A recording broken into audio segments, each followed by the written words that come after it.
Hi, ഞാനിന്നൊരു മുട്ട ബജിയായിട്ടാണ് വന്നിരിക്കുന്നത്. 3 മുട്ട പുഴുങ്ങി പൊളിച്ച് കീറിയെടുത്ത് അതിൻ്റെ ചുമന്നതെടുത്ത് തേങ്ങായും ഇഞ്ചിയും പച്ചമുളകും ചുമന്നുള്ളിയും ഉപ്പും കൂടെ ചതച്ച് കരിവേപ്പിലയിട്ട് ചതച്ച് അത് അതിനകത്ത് മുട്ട ചുമന്നത് മാറ്റിയ കുഴിക്കകത്ത് വച്ച് അടച്ച് 1 സ്പൂണ് കടലമാവ്, 1 സ്പൂണ് മൈദാമാവ്, കുറച്ച് മുളക് പൊടി, ശകലം ഉപ്പ്, ഒരു ശകലം കായപ്പൊടി ഇട്ട് കലക്കി മുട്ട ബജ്ജി ഉണ്ടാക്കി.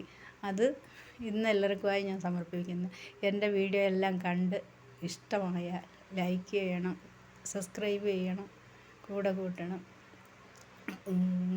എൻ്റെ വീഡിയോ എല്ലാം കാണണം. ഇത് എല്ലാവരും ഉണ്ടാക്കി നമ്മൾ സാധാരണ മുട്ട ബജ്ജി അല്ലാതില്ലയോ കഴിക്കുന്നത്. എന്നാൽ ഇന്നൊന്ന് വ്യത്യസ്തമായിട്ട് കഴിച്ചു നോക്കാമെന്ന് വിചാരിച്ചു. ഞാൻ കഴിച്ചില്ല, നോമ്പ് തുറന്നിട്ടേ കഴിക്കാൻ പറ്റത്തുള്ളൂ. അങ്ങനെ ഉണ്ടാക്കി വെച്ചുകൊണ്ടിരിക്കുക. എല്ലാവരും ഇതൊന്ന് ട്രൈ ചെയ്ത് നോക്കണം. എല്ലാ വീഡിയോയും കാണണം.